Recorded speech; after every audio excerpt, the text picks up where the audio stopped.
welcome to a special Thursday morning edition of Draft Sickos. Technically Wednesday night. I'm so flustered, I don't even know what day it is. I'm your host, Maxwell and I'm joined by the real star of the show, Stephen Gillespie. Stephen, how are you doing today? Maxwell, I'm awesome. It's weird to record so early in the week, but it's fun. We still got our full weekend ahead of us. I'm gonna have so much time on my hands, I might write an extra article. Who knows? Nice. I am doing okay. I'm incredibly sore. I know I texted you on the side that yesterday was going to be my day one back in the gym after a pretty long hiatus. I'll put it like that. Dad life has been pretty hard, but I'm on leave and I got extra time. So I went to the gym day one. I did some treadmill. I did some free weights and stuff like that. And then I went back today and I didn't text you this. Okay. So this is how new was for day you. two? So day two, I was like, I'm going to go ahead and get my cardio in with a little bit of basketball. So I went and grabbed the ball. I was putting some shots up. It was around lunchtime. So there were a lot of people coming in, I think, during their work break and stuff like that. And then we started getting 10 or 12 people in there. I was like, oh, snap, my 34-year-old butt might have to run some 5v5. So got picked up by the first team, and we won that game. We kept doing that over and over and over again. So we won 4 in a row. Nice. And I ran my 5th 5v5, and dude was trying to do too much with the ball, turned it over. It was a very frustrating way to go out. But I did contribute. I did feel good being out there with a bunch of 20-year-olds, but man, I am sore. My first day playing real basketball, I did 5 straight 5v5 full court. I was winded. Basketball sore is a different variety of sore. Because I feel like I was gymming it up so hard with my home gym setup during COVID, and then once things subsided, I remember playing pickup for the first time, and my ankles were cooked for 2 weeks. I was in searing pain for a long time. Great question first off from Gregory Castillo. Need your player comp. I'll lead with mine because I was actually asked this recently. Right. So in my actual playing days of high school, middle school, prior to that, Omer Sheik was always the guy where I was that's kind of what I played like. Now I'm more Boris Diaw. Now that a lot of the guys my age are a little more out of shape, I get to dribble more. I'm more the Boris Diaw, early career Boris Diaw, because I can't shoot at all. My jumper's broken. I was telling a friend the other day. I shot around the other day. I need to completely rework my jumper. Mine's kind of wet. I'm not gonna lie. So I would say mine is a mashup between Kyle Anderson and Boris Diaw. Okay. Because not the fastest guy on the court, but I do have a little bit of a handle. I can space the floor. I love passing. And not only do I love passing, I love getting slick with the pass too. I do too. So, I had a couple done on us earlier on the court today, which made me feel good. I had one where I was going up to the right wing. I was going to pull up to shoot, and everybody froze, and my teammate was still cutting. So, as I was cutting up, I did a quick dish to the cutter, and, even he almost didn't know it was coming. But it felt nice, man. I did hit a Steph Curry shot from 3 where, I put it up, and as soon as I released it, I was like, that's cash. So I, started walking back the other way, and it went in. You feel super cool when stuff like that happens. I don't think I've made, a jumper beyond the elbow in the flow of a game in 3 years. I'm just getting to the rack at this point. I will say, so this is something else I was thinking about. You're what, 6'3"? I'm 6'5". Yeah. A 6'5", yeah. So I'm a real 6'5". I'm 6 even in shoes for anyone that's curious. I'm 6 foot even in shoes. And I can do a little bit of post up because where I grew up, it was small town Arkansas. 6 foot is big, single A basketball. But as I started growing up, I started developing outside game and stuff like that. So I'm this is embarrassing, perhaps too embarrassing to do it on the air. I'm thinking about seeing.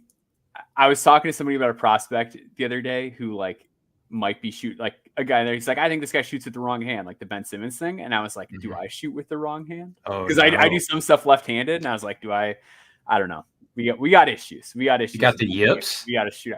I don't think so, because I'm really good inside, and I'm ambidextrous around the basket. I just get inside the paint and I make it happen. But if I were to play with other guys that are in equal shape as me, I'd be cooked. Especially if there was more than 2 of them that are my same height. If I don't have the height advantage, I'm in trouble. Anyway, actual players that are good at this sport. Yes. Let's talk about those. So this is kind of a rescheduled thing. We had a couple things pop up over at the site, so we are recording tonight. No fault of anybody on the No Ceilings team, by the way. Awesome work. Love our crew. Some awesome stuff cooking behind the scenes. Corey and Albert have been putting some real cool stuff together. Rucker and Metcalf have been grinding. Super excited for their pod tomorrow, covering the new Nicola Topic performances. That's something I'm looking forward to. And Zachary Richauche. Yeah. So exciting stuff coming out from everybody on our crew. But we're gonna do some talk of Dalton Knecht. We're going to talk a little bit about Cam Christie, and we're going to answer some questions from the Sickos. Let's lead off with Dalton Knecht, because you wrote this really great piece on him this past week here. Came out Tuesday, so very new. If you go to the NoCeilingsNBA.com website, it'll be right at the top. It's fresh off the presses. I'm going to let you kind of take the lead on this. What were we talked about it a little bit the other day on the show. Yeah. We were saying, like, I came into this loving Dalton Knecht. You really like the defense. What were your big takeaways, and what do you want people to know about Dalton's game coming out of that process? Yes, scouting him and doing the article. So just like walk people back who may not know. I took like 3 months for the nature of my work. I left around like late December, beginning of January, and I felt like I had a pretty good understanding of like people at the top. Right, there was going to be some people lower on my board that I knew were going to come up. But I felt pretty good about the people at the top. And Dalton Knecht was one of those people who were easily within my lottery, kind of like mid to late lottery. Come back, watch film.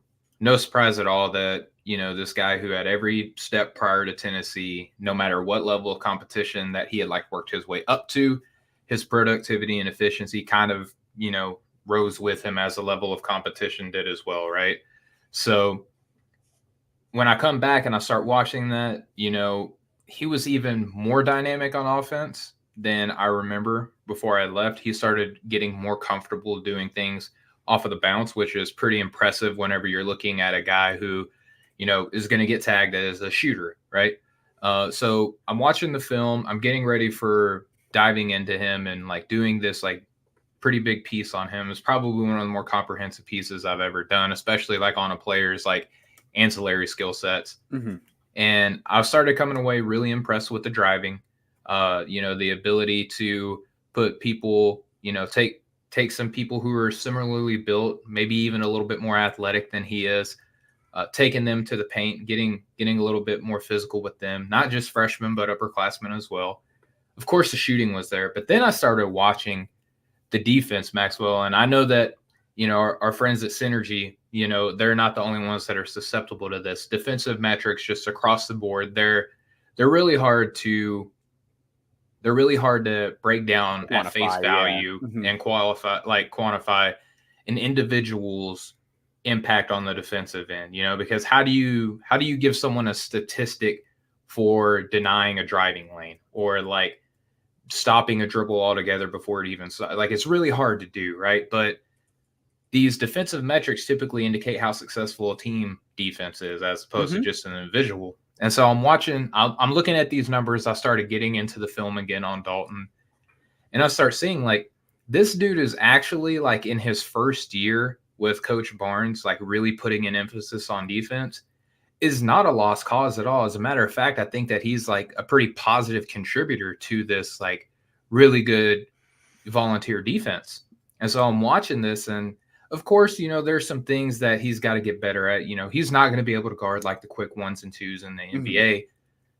And I don't mean this as a slight at all. In fact, I think that if you can find a player who is as dynamic on the offensive end as Dalton Knecht, if he is like the best guard the other wing player, to come out of this class on top of the shooting ability, I think that that's a steal. And I just kept falling in love with the defensive film, and it's not always pretty. It's not always, picture perfect, but a lot of times it's effective because he's grown not only in the ability to defend, but he's also gotten stronger. I think that he's put on like strong. He's 12 big. to 13 pounds of between his last season with, Northern Colorado to Tennessee. He put in a lot of work to get a little bit more strong. And that's really helped him. He's not a negative wingspan guy either. He's No. very athletic too, not just like the typical sneaky athletic either. He's an actual athlete, and he has all these tools that he's put together. Maxwell, and I know that he's older, right? But I have a hard time believing that this is going to be the best that he's going to be as a basketball player, So I'm looking at this guy and I'm thinking, man, after 1 year of dedicating a season to getting stronger and becoming a better defender, I'm really impressed with the leaps that he's made, and baking all that together into one, deep dive pie. Just like, why is Dalton Knecht not considered a top 5 prospect? And I know that it's taboo because, he's a super senior. Yeah. He's an old man, he's probably got grandkids by now, but in all seriousness, like, why is this dude not a top 5 prospect, especially, and we'll talk about this more in a little bit to answer another question that we got, but especially when shooting is such a concern with a lot of the prospects in this class, when even offense alone is a concern for a lot of these top prospects in this class. You got a guy who has proven himself. You have breadcrumbs indicating that he's on an upward trajectory with increased level of competition, that no matter what he sets his mind to, he's going to be able to accomplish it. Like, why is this guy not a top 5 prospect? And I feel weird for saying it. I'm not trying to be like controversial or anything. I actually believe what I say, but like, I have him 5th on my board ahead of some guys who, consensus would probably say otherwise. Yeah. So Portsmouth kind of slowed down some of my like deep dive process, and like he's the guy next on the docket for me on that. So I'll be able to take a more firm point on that like the next time we talk. But I don't think it's completely out of the question, and I think a big part of that gravitates toward his development and how he developed. Yeah. I'm a big believer in these late growth spurt guys. I just am. Like what we saw with, and I'm not saying he's going to be Jalen Williams. Jalen Williams, like just feel wise, was in a different stratosphere as a prospect coming out. But you look at like Jalen Williams, the development that he had. You look at a guy like Ben Shepherd, who is similarly like a late growth spurt guy and is now contributing in the playoffs for the Pacers. Had a great game, 8 points off the bench yesterday, 3 boards. Like, I think some of these guys that come around at a later age and then take that sort of like mid-major path where they're not getting some of the same resources as other guys might just have a little bit more juice to be squeezed out of them. And like, even like Keegan Murray is kind of an example of like, well, he was old, but also like he took this sort of circuitous route and played like 1 year at Iowa before his breakout season. And before that, like he was doing a prep year. Like, I do think there is something to just like guys develop at different paces and some guys develop later. And I think with growth spurts in particular, it can really alter things. For those who don't know, he was 5'4" when he was a freshman in high school and didn't finish growing until he was a freshman in college. So it's a different path for him. I'm with you on the shooting. I think the driving is like really kind of understated to a degree because Tennessee's 3-point shooting was like okay this year. Like they weren't good, they weren't terrible, but then you remove Dalton Knecht from that and suddenly it's a whole lot worse. When Dalton Knecht is driving to the basket, he doesn't have Dalton Knecht to pass to on the perimeter. So when you take him out of the equation, suddenly this is a much worse shooting team. And that's the spacing that he has to operate with when he's the one that's driving to the basket. Posted good half-court finishing numbers for like a forward prospect. But like, I really struggle. I understand that he's not like the twitchiest first step guy. And I just have a hard time. Like, is there ever been a guy that had like 25 dunks in back-to-back seasons and people are like, he's just okay athletically? Like some of the comparisons that he gets, like when like Max Strus is a popular one, and I completely understand it. I don't think it's a bad comparison, but it's like we need to acknowledge that there is like a very real difference when it comes to like downhill power, stride length, and burst off of 1 foot. Like Dalton Knecht, back-to-back 25 dunk seasons is a meaningful statistic. I love the versatility with the shot. He had to take a lot of dribble pull-ups this year, which like I don't think is going to be his bag in the NBA, but I think he's fine at it. Like I think he was a really good mid-range pull-up guy last year. I think he can do the pull-up 3 when needed, and it's like not a thing he has to do all the time. But a guy who was 42.3% off the catch, can move into a shot, can run into a shot, is because of that body development that we talked about. He's going to be a guy who can set screens and pop open, which a guy like Isaiah Joe has success with that. Isaiah Joe is like 175 pounds. Like imagine what 215-pound Dalton Knecht is going to do. But let's talk about the defense, because that is like a big concern with him, right? Is like if he's struggling defensively, what exactly is his ceiling? I think the defense is like fine. Like I think it's got problems. Like I'm not sitting here and like I love it. Like he has his flaws. The biggest is like he just doesn't really slide his feet very well. Like he turns and chases too often. He is a little bit like hoppy instead of like sit down and slide. But his chest is really strong. He does a really good job when he throws the body on guys. Because of his bounce, he gets off the floor really well to contest. Good point here by D. Stephen as well. His stance is really high. Yeah, like he is too high in his stance. Like he needs to sit down, he needs to slide his feet. Here's the thing. Dalton Knecht chose Tennessee because it was a program that was going to help improve him defensively. And it did that. My belief is I think he got slightly better, but I think with his offensive workload, I think a lot of the developmental focus shifted to other things other than like we needed to defend. I don't really think that was a focal point for him. And I still think it's something that needs to be keyed in on. And I think it's something that if you talk to teams, even development side people, like they're more worried about like if you know what's happening on defense and how well you guard the ball. Like NBA teams feel pretty confident in their ability to teach on-ball defensive technique. And I think he's going to be able to get better at that as time goes on. My biggest thing with him is like I don't love his off-ball speed on defense. Like I feel like he has a hard time like chasing guys around screens and stuff like that is like my biggest like gripe where I'm like, that's going to be like a thing that's harder to improve. But to your point, like Tennessee, like I'm running the numbers on Hoop Explorer, like 1.5 points worse every 100 possessions with him on the court defensively, but like 5 points better offensively. Like he's not a guy that like got killed defensively. Like, Tennessee was more than okay defensively when he was on the court. And this is a point from Russell Thomas I've seen quite a bit too. I'm just worried about Knecht because he's a non-playmaking negative defense shooting guard. So first off, I don't think he's a shooting guard. I think he's like a small forward. Like he's big. You could play him at shooting guard. I would like to if I can afford to play jumbo, but I don't.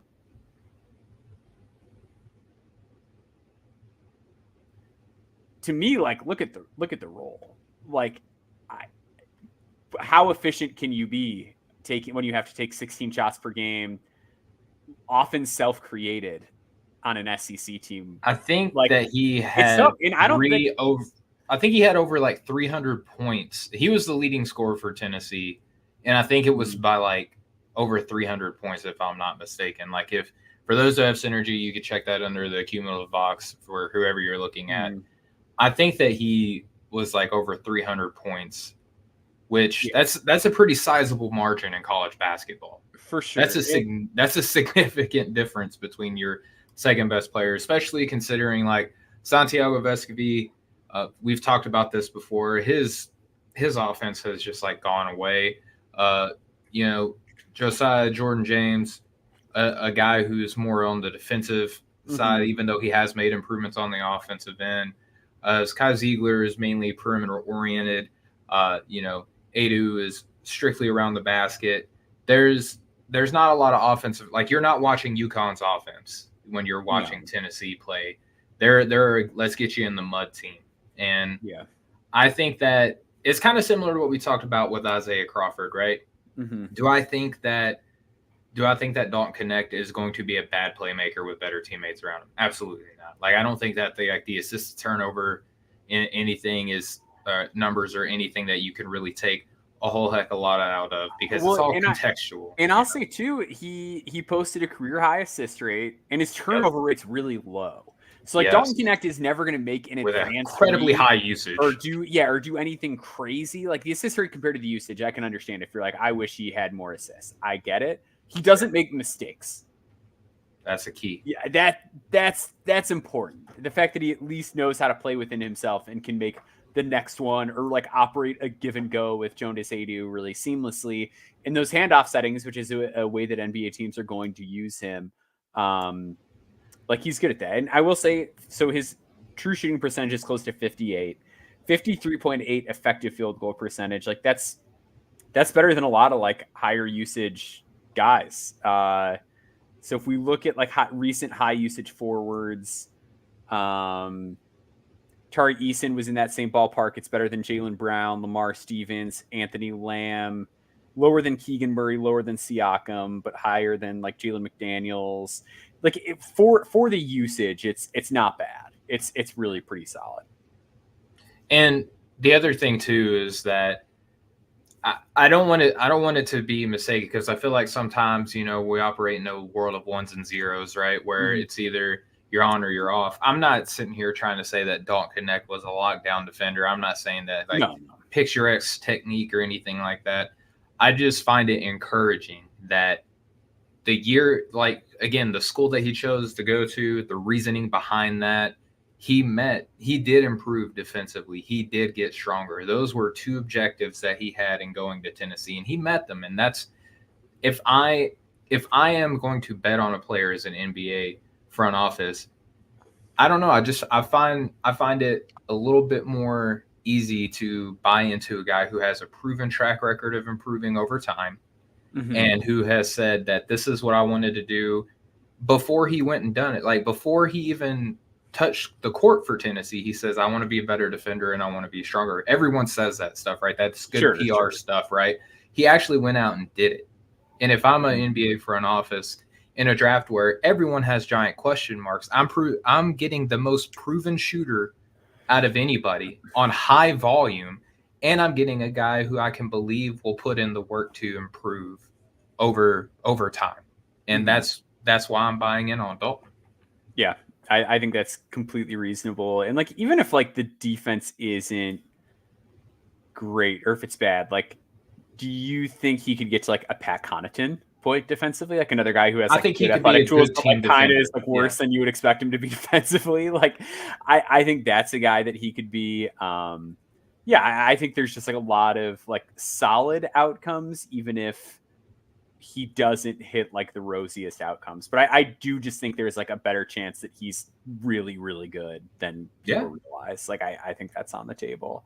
Or even a guy like Reggie Bullock. Like I think like that's an outcome where it's like maybe this isn't exciting, but like I don't know. I think his floor is a little higher than people realize. Is ultimately kind of where I settle. Like I think they're in most outcomes, unless there's like catastrophic injury, he at least hangs around. Because shooting has that type of value. Got a question in here from Art. From Artos. What do you think about that one? I mean, he's got the game that, every team is going to want a shooter, right? Especially with that side, or size. I don't know. I feel like Detroit could really use a floor spacer on their team with their roster construction. Washington could stand to benefit from. I like Toronto a lot too. Toronto makes a lot of sense too. Grizzlies, Honey Badger in the comments says love Grizzlies and Knecht. I really believe that too. He doesn't have like the apparent handle that would fit with the OKC, but I think that Oklahoma City, he could be there. If he fell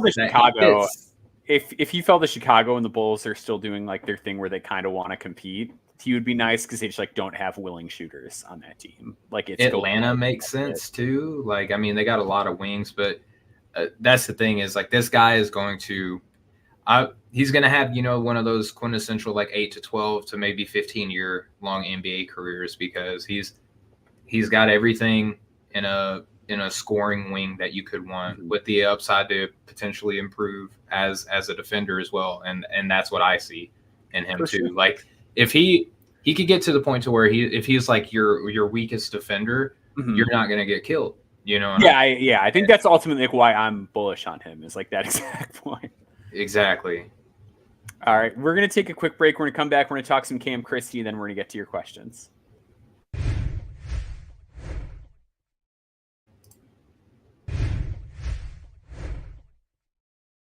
All right, so I've got an article coming out Monday on Cam Christie that I have not done writing yet. So my opinion on him is not fully solidified. Usually, I feel like going through the training process helps you like get a final opinion, but he did all the film work for it. So Cam Christie is the brother of Lakers big Max Christie, also Nolan Meadows. Shout out to Meadows.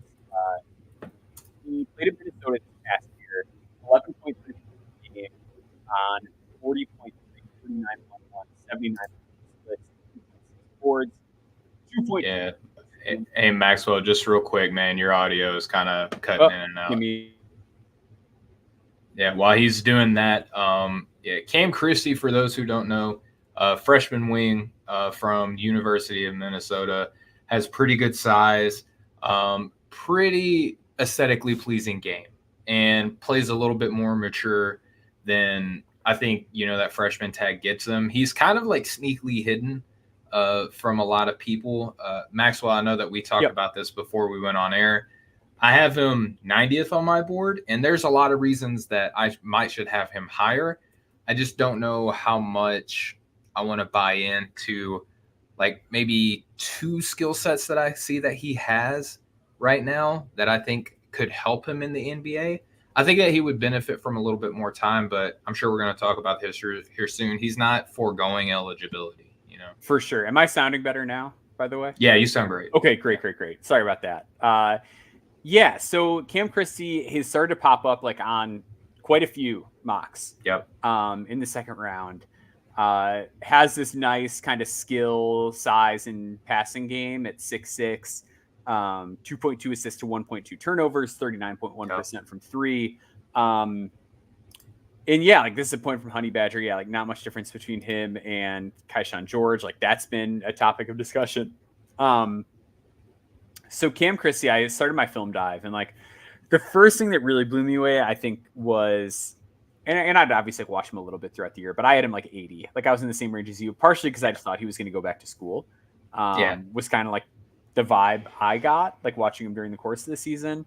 First thing that stood out is just he's a marvelous shooter. Like really, really good as a shooter. Like the 39.1% on high volume is like one thing, but like his like pull-up mechanics are seamless. Like he's got a gorgeous pull-up. He made 40% of his threes as the pick and roll ball handler this last season. Like it is a very, very pretty pull-up shot with like no noise involved in the mechanics whatsoever. But the movement stuff, like, so he was a spot up guy a lot of the time. But if you watch him in transition or the few plays where he was coming off a handoff or coming off a screen, he comes to a halt. Like his body control is stellar. Like he is just one of those guys who can run, slam on the brakes, and he has like the most perfectly balanced base you've ever seen before he elevates into a shot. I love the shot. All in on the shot. The passing and playmaking stuff I thought was interesting. So many of his assists going through the film came in transition, which I was a little surprised by, but I do think there's some half-court functionality to it. He does a really nice job of just like finding the basic pass. So, like in those ball screens that he would run, anytime that like they blitzed or played a more aggressive coverage or aggressive show or whatever, like he did a really good job of just like staying poised and then using his length to find a good passing angle to make the safe pass either to a big or to a spot up shooter. Like I thought he did a very nice job of just like staying under control and not trying to do too much, and he got some easy ones off that. We'll get to the big concern in a moment. Let's talk about the defense. So his defensive metrics like kind of stink, like 1.2 steal percentage, 1.1 block percentage. The defense was way better than I expected it to be. Like does a really nice job of like using his hips, slides his feet pretty well when he's engaged. Like he pays attention really well. I was shocked how many plays like he disrupted around the basket where maybe it's not a block, but it's like, oh, he like got into position with that tag and prevented a really easy pass, or like he knew to help at the basket and force someone to miss. Like not a ton of, and like a lot of tip passes that didn't lead to steals. Like there was a lot of stuff where I was like, oh, he knows where to be on defense. A lot of my concerns come back to athleticism in his body. He's on the skinny side right now. And I think part of his issues defensively are that he's like not particularly quick when it comes to recovery and changing direction in space. So like there were some plays where if there's like a lot of rotations going on and then he has to go one way and then another, that directional change isn't very twitchy. It's a little slow. It's not clunky. Like there's fluidity to it, but he's not one of those guys who can just like pop, explode off his foot and now he's zooming the other direction. Physically, some of the bigger guys that he matched up with were able to just kind of like push him under the basket, which is going to be a problem if he stays in the draft. Like he could fill out in time, but like he's probably going to be a little bit behind that curve, like just permanently. Like he's just not one of those guys with like an awesome, sturdy build. Like he's probably going to be at a strength deficit against a lot of players in the NBA. Where this is the biggest problem is his finishing. Stephen, what percent do you think Cam Christie shot at the basket in the half court this season? 44%. 36.4%. I'm not too far off. That's awful though. That's really bad. It's anemic. Yeah. That is like, to call that a red flag would be a disservice to the color red. Like that's severe. Yeah. This is a crimson, like the brightest, like fluorescent neon, like wake you up out of your sleep. Yeah. So, and he doesn't get there very often, which is like one thing I noticed with his handle. It's like he has that Jet Howard, like rhythm and rock, like with the handle where like he's always really balanced. Like he can get into his pull up really well. He can create space east-west or backwards, but like it's never downhill. And like it's kind of, he doesn't want to go there. At times it looks like he's almost playing a little scared around the basket. Like he has some times where he doesn't really anticipate the rim help enough. Other times where he's overly anticipating the rim help, he'll take off from too far away and try to lob something up because he doesn't want to meet contact at the rim, or he will meet contact and just doesn't have the power through his lower half or his core to like go up in a seamless way or rise through contact. It's pretty rough. So there have been some sub 50% rim finishers, and a couple of them kind of fit his profile. So if you want to like be optimistic, you got Luke Kennard, Cam Thomas, Gary Trent Jr., and Moses Moody. We're all sub 50% rim finishers. None of them were sub 40% rim finishers. But do you know who was a sub 40% rim finisher? Out of those four that you just listed? Out of somebody else currently in the NBA. I could go a lot of different ways on this. I have Isaiah Joe. It would be his brother, Max Christie, who made 37.9% of his field goal attempts at the rim at Michigan State. That actually kind of makes sense. So Max Christie, he's not, lighting the world on fire, but he was an everyday player for the Lakers this year. That's something. Yeah. So where I'm at with him is I love the shooting. Like the shooting tape and the way that he's able to move into a shot reminded me. Put on a clinic. I know we're talking a lot about Ben Shepherd, and maybe I'm just really excited that he had a good playoff game yesterday. Reminds me a lot of Ben Shepherd. Reminds me a lot of just like his ability to run, be high work rate, set his feet, and get that sucker off. Like, I like that. I like his decision-making with the ball. I like his handle. I do not like that he doesn't get downhill. I don't like that he's this bad of a finisher. And like Max is like still a bad finisher in the NBA. Yes. He's not horrific, but he's not good. And like the strength is going to be a problem on defense. So if you're drafting him, you've got to understand like this isn't just like a quick project. Like this isn't a guy who's going to contribute next year. Even like Max Christie's contributed this year. But like I wouldn't have been surprised if the Lakers had like tried to find moves to get somebody else in that spot. You know what I mean? Yeah. Like if you're drafting this guy in the second round, I think you can feel okay about it. Just because like you're getting a shooter who really knows how to play basketball and is 6'6". Like there are worse guys that you could have. And as like Ardo says here, like I couldn't agree with this more. Like jumper heavy guys without the ability to get shots at the rim is a pretty common archetype in the NBA and not a massive issue for a second rounder IMO. That's kind of where I'm at. Like, I think if you want this type of player, you can get it with Cam Christie, and you just got to be patient and wait for it to work. I'm not like sprinting to the podium to draft him in the first round. Like I would not. I don't think I would. It would take some weird stuff and like him destroying the combine for me to take him in the first. Like I'm just not like super excited about him, but I think he's good. So let's have this conversation then, because I got two dynamics about the situation that you just painted, right? Pretty tantalizing guy, late riser, kind of late into the season. We see this all the time, especially freshmen, especially young, kind of unproven talent. Maybe we tap into this, right? And kind of seeing the same thing with Oris Chomchi, right?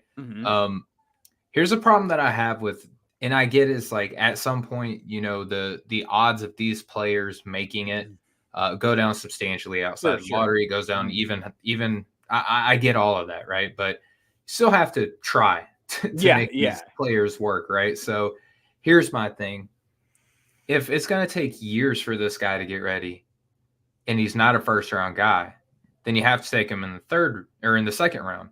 Problem with that is the contract. Right? Because you only get 3 years to get this guy right. Do you think that Cam Christie is ready to contribute year 3? My gut says yes, but it also wonders like how valuable is this type of player, like truly? You know what I mean? Where I'm glad you said that, because let's say he is ready by year 3. Okay. Contract's up. Now you got to pay him. What are you going to pay the guy? Yeah. Like that's my another concern. Is another team going to like? And that's the issue that I have with taking these like projecty players that admittedly we all know are not going to be NBA ready. Like there are going to be people who are more physically ready to handle the NBA grind. Like let's say Christian Coloco out of Arizona is another great example, who was like physically ready to see the NBA floor, actually played year 1. Second round player, proven guy, you're going to have to pay him a little bit more quickly. That's fine. But you're taking these second round guys, and if he is ready to play by year 3, then you have to sign him to an extension, and then you have to deal with the contract too. Like, are you going to be able to get him on like one of these crazy Isaiah Joe deals where he's like, or are you paying him like Gary Trent money? Exactly. And then it's not high enough to like really bring in like an amazing player. So you kind of have to package him with multiple people. And then that turns into, okay, well, if I think he's going to be ready by year 3 and I like his player type, then I got to take him in the first round, which means that now you got that extra long runway. But if he doesn't work out, then that's even more time that you got to invest into this guy, right? Yeah. So there's that and aspect. you can do the 4-year non-guarantee now in the second round. But I think that also turns into then like, does he want that? Does the agent want that? Like that's where you get into like the second round steering politics thing, which and that's the other question that was going to be the other approach that I gave you. Like now I got like, that's the team's approach. Now let's go to the player approach. Do you think Cam Christie wants to potentially be a second round guy or potentially undrafted this year? Like there's a lot that pays into that, right? Sure. But I don't know. Probably not. I mean, I think him coming back with this player type and like improving on this year and just getting stronger, which is like a relatively I don't want to say like a relatively easy thing to do, but it's like a pretty straightforward mission. It's not like he's got to figure out how to dribble and he's got to figure out how to shoot and he's got to get better at this. Like it's really just like get stronger and figure out your rim finishing, which like a guy like, and this isn't an NBA player, but like think about like the strides Jaden Nunn has made as like a finisher, as a guy who like came into college really skinny. Like we've seen guys do it. Yeah, Marcus Sasser, another one who was long college career guy, got stronger over time, great handle, great shot, got better at getting downhill over time, right? So, and look at him now in the NBA. So my thing is like if I'm Cam Christie and I'm a good 6'6" and I look that daggum nice on film and I have a wet jumper, I could come back in a year, maybe even 2, and be an undeniable first round talent. Like that's if I'm true. already his on, skill set's not going to lose boards, its value. Yeah, no, not at all. Because if you were a raw athlete, it would almost be different. Because it's like I need somebody to bet on the idea of me being young and raw. Where it's like the opposite with Cam Christie. It's like you're betting on the skill set, which like isn't going to go anywhere. No, not at all. And I'm not saying no intel at all, but like Sure. Minnesota just lost their big man, right? Like that, who knows what he does to like make that happen. But if I'm Cam Christie, I would want to come back. I would want to come back and improve and be higher on boards, because I would bet on him. Like if he comes back, he'll probably be a first round guy for me. Right. Just putting that down. There's only like 13 freshmen on average in every draft class ago. And this next draft class is loaded with freshman talent, right? That everyone's like oogling over. On average, only like 13. I think in the past like 5 years, like 15 were taken in the first round, something like that. There's a lot of spots for a guy like Cam Christie to like work himself up into being a first round talent next year. I agree. I still think going back would probably be best for his like basketball career long term. Like just ensure that you will be the man. You'll get whatever development you want in college, and then just like come into the NBA a little bit more physically ready, because it's really tough. Like it's really tough for these shooters that like don't have the girth to like be screeners or like go downhill or whatever. Like if he's chased off the line right now, like he's just not a threat, like period, point blank. And like that's tough. So yeah, I think that'll put a bow on the Cam Christie talk. We're going to take a break, and then we're going to come back with a few of your questions. Stick with us.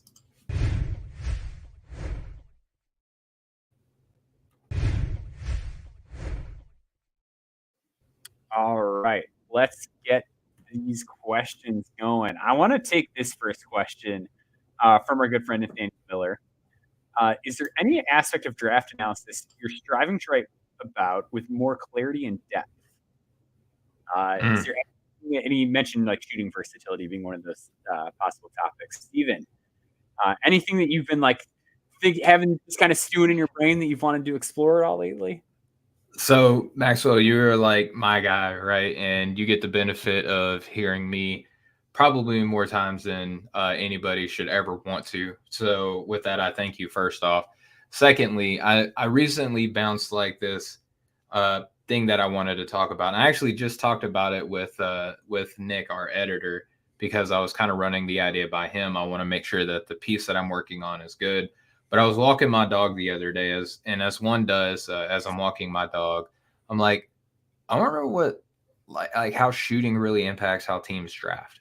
You know what I mean? So like I'm working on a piece that kind of that is closely related to what Nathaniel talked about. And that's something that I do want to get better at, right? Like, because I feel like all of us at No Ceilings, right? We all do a really good job of putting in the time, effort, research, getting intel, and we can scout the heck out of some basketball players, right? Like, and you know, I love our team and I believe in our team.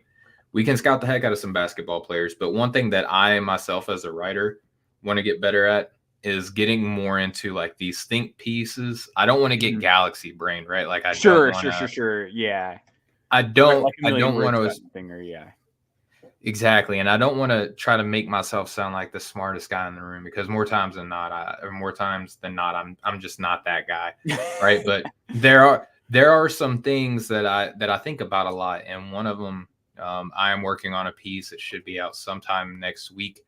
And it does involve shooting, and it does involve like how teams perceive shooting when they like historically have shown that they perceive shooting when it comes to top talent draft classes. And I think that people are going to be pretty surprised by what they come across in this article, because I think there's such a perception of the league right now, and draft history doesn't really show what I think like the consensus thought process is when it comes to like drafting and shooting and stuff like that. So this is just one of the steps that I'm taking, though, Nathaniel, to improve on like some of these like kind of conceptual, philosophical think pieces, trying to, and doing it in such a manner that's like accessible, right? Like I want to sound intelligent, right? Like I don't think anybody who writes wants to sound like an idiot. Reading, but still easy enough that anybody could read it. Bingo. That's what I'm after. Yeah. I have a hard time with like think pieces, because I am like I'm a real rabbit hole person. Like I will just go down a rabbit hole, and then like I'm going down 5 other rabbit holes, which like the small guard article that I wrote was probably like the biggest example of that, where I was like, what's the percentage like small guards that make it? Then that turned into like every position group. And then that turned into like, well, what about this relative to that? Like the small guard article is probably my favorite thing I've ever written.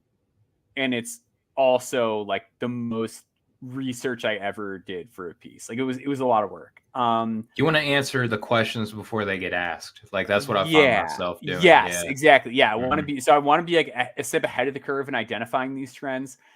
I feel like a trend that I talked about in that article that I don't think has properly been reckoned with really is like the whiff rate of the not quite wing archetype. Like these guys that are like 6'4", 6'5", like for a long time in my head, I was always like 6'4" is an inconvenient height. Like 6'4" is an inconvenient height. Like it's just a tough height to be in the NBA.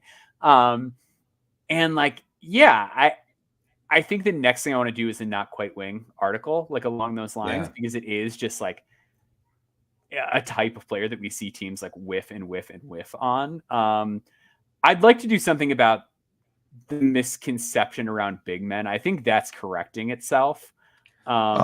We had a couple really terrible big man drafts, and I think it like broke people's brains. Like I think it made people be like, you shouldn't draft a big guy. You should only draft a big guy in the second round. Like a big man needs to meet these like 8 criteria to be taken in the first round. It's like, just go get him anywhere. We just had a couple of really bad big man classes in a row, and like we're still trying to like correct the record for like it's okay to draft a big man high. And I also think we need to move on from like, I think bigs have just been tasked with so much more defensively that like we're not in the era of like 2009 where you can just like find a 7-foot guy and play them at center. Like the replacement level to be like an actually good big man is a lot higher than it used to be. And to like just not get your team killed, it's a lot harder than it used to be.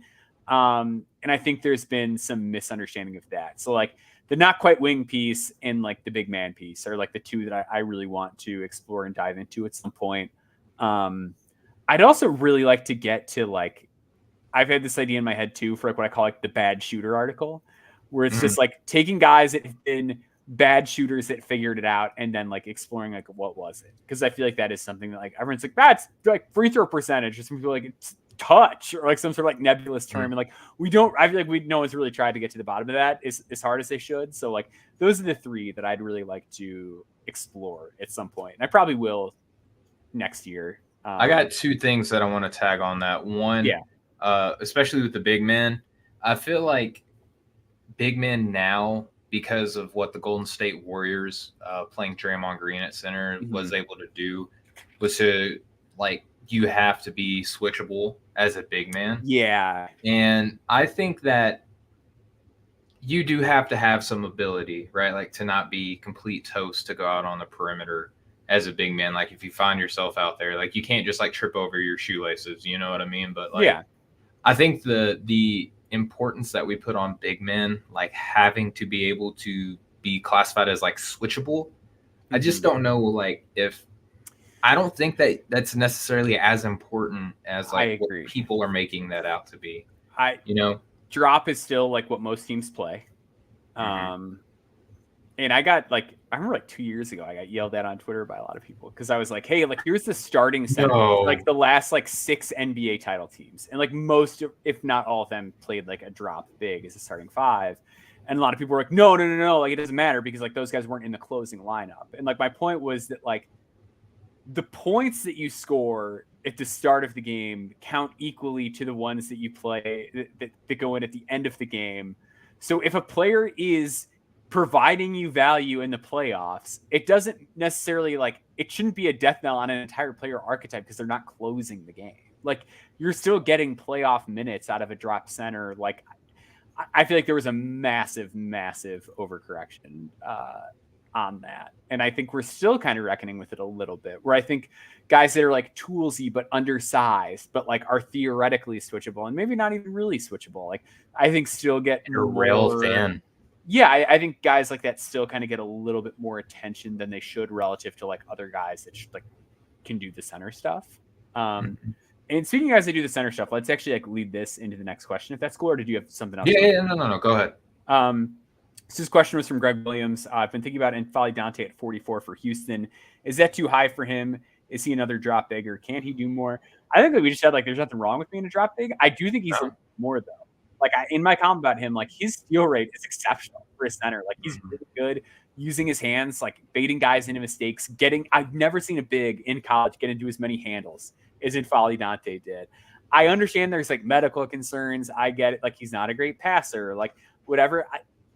I just see like what Trey Jemison did in Memphis this year is like a guy who came in on a 2-way and just like held down the fort, didn't do anything fancy. And I'm like, N'Faly Dante can do that. Like I love him in the second round, especially for teams that are like a little bit more serious about like getting a guy that can give them minutes if they need to in the first year. I love N'Faly Dante in that kind of a situation. So I'm lower. I don't have him in my top 60. I do like him though, and I think I've been seeing some stuff to where it's like sometimes like draft people could be too optimistic, and sometimes like we can love players that we have like well down our boards who might not even yeah. I think that's fair too, because like sometimes you'll get like a thing of like draft comps, and it's like I've got this guy 60th on my mock, and my player comp for him is PJ Washington, and it's like, whoa, if you think that guy's PJ Washington, take him a little bit higher. Comps are a whole nother. Yeah. But I don't know, man. Like it's just like you spend time with people, and suddenly you kind of like them more. You know what I mean? And like the more that like I scout players, the more I'm like, okay, like this player's endearing. Like maybe down the long term, they could be a 2-way contract guy. Like, and that's what teams want to see. But I like N'Faly. There's a few centers that I actually need to update my board because I have some people who are not even. I don't know. We'll see because the deadline for early entries is still open. So once that's closed out, I'll be able to like narrow down my board a lot more. But I have him in a range where I wouldn't be surprised if I have him kind of like in that top 80 frame by the end of it, like priority undrafted guy. And there's a lot to like, man. And here's the thing too, is like Maxwell, we talk about this all the time. When you get to a certain range on a board, like the number is like super arbitrary. It's like a range of people that you could see things breaking right for them. And like, unfortunately, like you have to stack them, you know what I mean? Yeah. Like there's like a tier. It's tough too to do this in a void where it's like, I don't know. I'd like certain players way better for the Celtics than I would for the Trailblazers. But like, I'm making this board for the internet. You know what I mean? Like, I'm not making this board for a team. So that's like a really tricky component. I've always found of like trying to make a board in our shoes. It's like, I'm not making this for anything. Like it's in a void.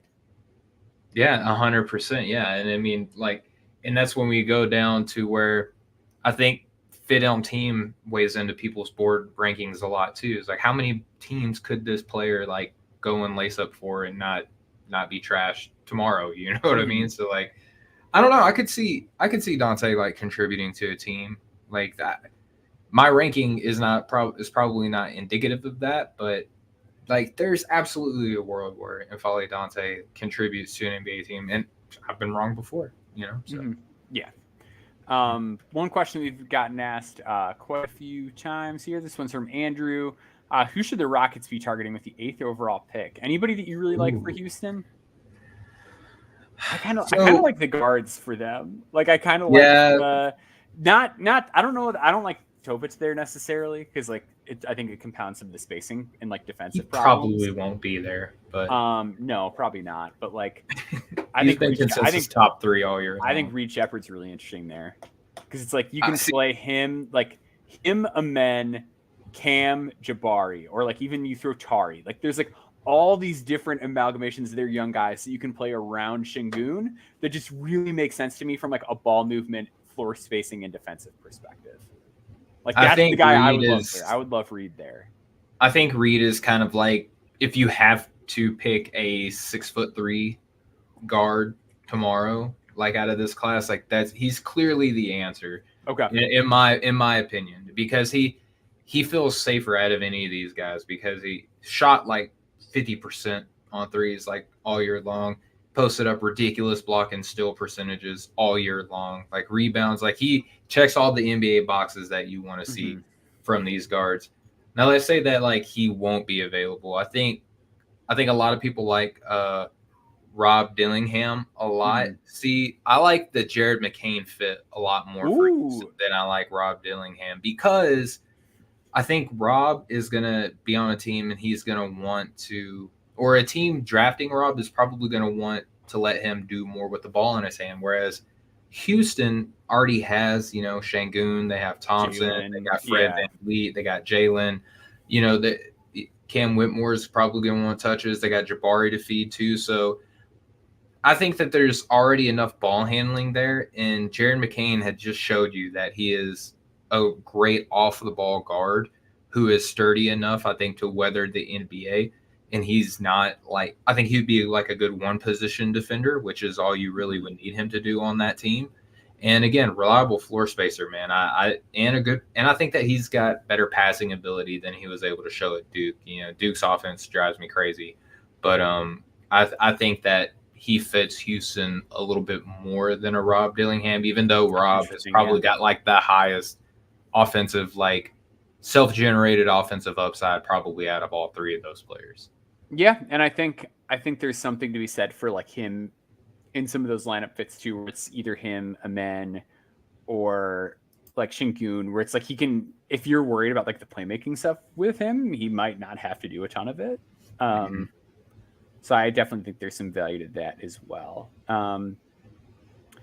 Wouldn't hate Knecht there if they do go crazy and make a move, if there is some sort of roster shakeup for whatever reason. I wouldn't hate him. I just think right now you've just got so many you've just got a glut of forwards, but I think he's a guy that could make sense there too.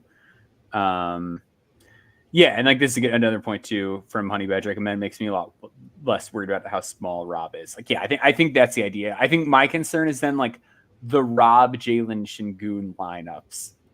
They got to figure the five out, and then size wise, that's scary, and not in a good way. Amen, I love Amen. I think that he has done cool. Such a fantastic job. He's probably one of the coolest gadget players in all the NBA right now.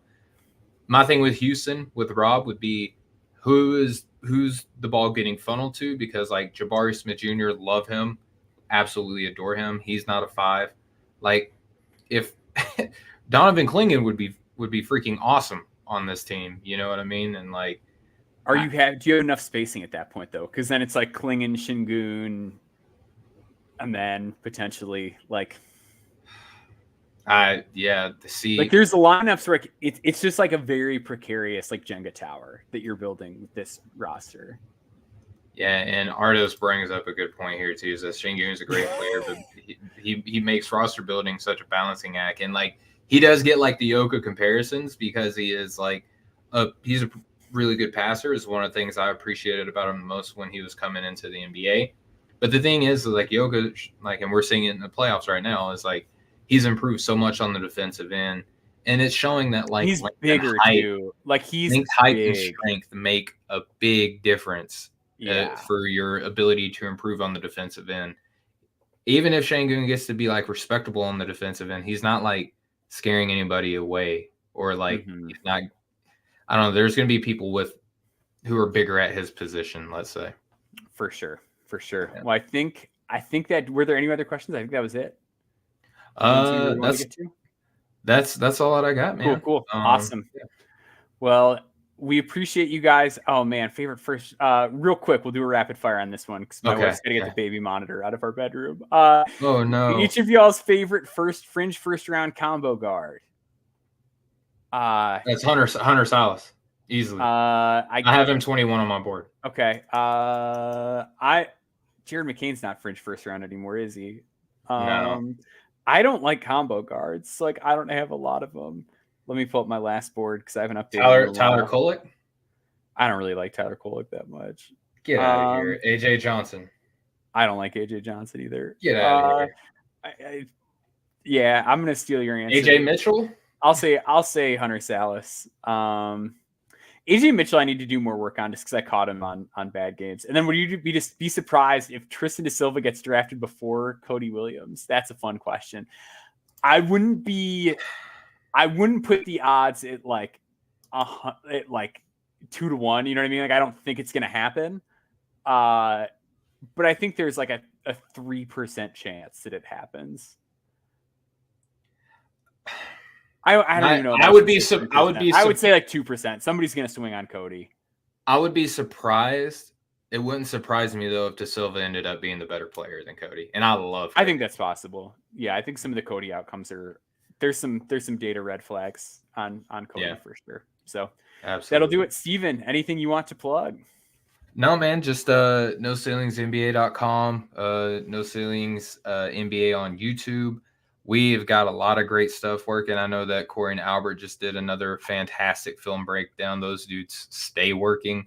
I know that all of our stuff is like, we're getting a lot of support. And D Stevens in the chat says, thanks, y'all. Have a good one. D, thank you. Thank everybody that's watching. I love seeing how much interaction that we've been getting. I love the audience, man. Y'all are beautiful. I love the Sicko Nation, man. I love Sicko Nation. Yeah, you guys are the best, especially joining us like on an unconventional night too. We really appreciate it. Thank you guys for doing it. Steven, thank you for hopping on last second and making this work so we could fill the spot. Huge thank you to Steven for covering a player interview that couldn't take place. So thank you all. Follow me at Boundboards. Follow us at No Ceilings NBA, and we will see you all the week after this next one. Yes. Much love, y'all.